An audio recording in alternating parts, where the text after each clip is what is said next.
Hi, I'm Peter Mettler,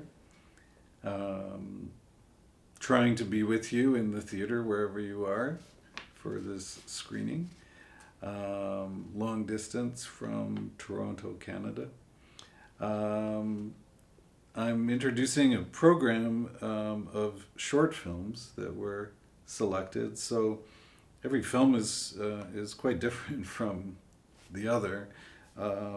I can't really give you a general introduction for all the films because they actually span many different years.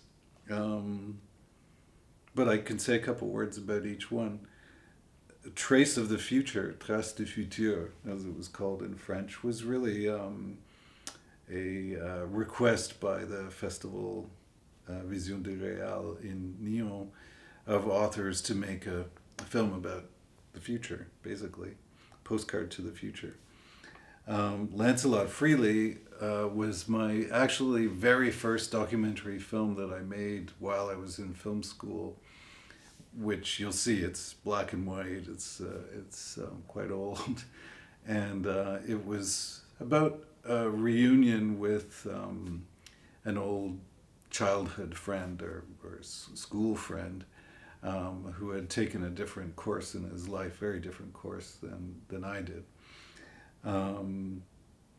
Away, also a short film commissioned by the National Film Board. It will be self-explanatory. I don't really need to say anything, except that the request was we make a film on a cell phone. And Eastern Avenue, which was, believe it or not, a working tool towards making the film, which is more of a fiction film called The Top of His Head, which you may have seen, or maybe you will still see it. Although when you look at the two films, they apparently have nothing to do with each other.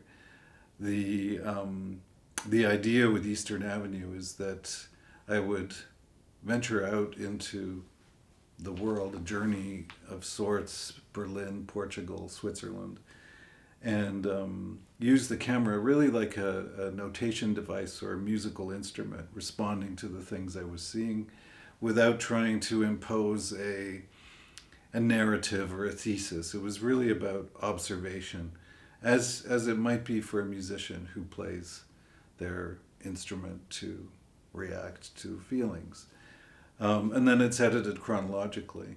And I actually didn't think I would even show that film. I saw it more as a working process, an engagement with the camera as a tool for what I would be doing in The Top of His Head.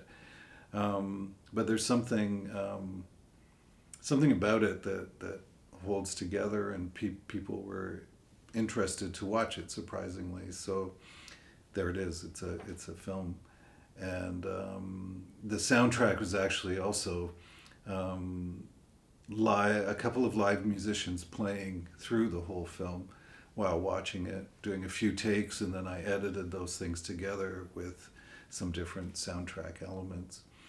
And the film is almost a 1-to-1 shooting ratio. In other words, everything I filmed pretty well is in the film except for a few shots.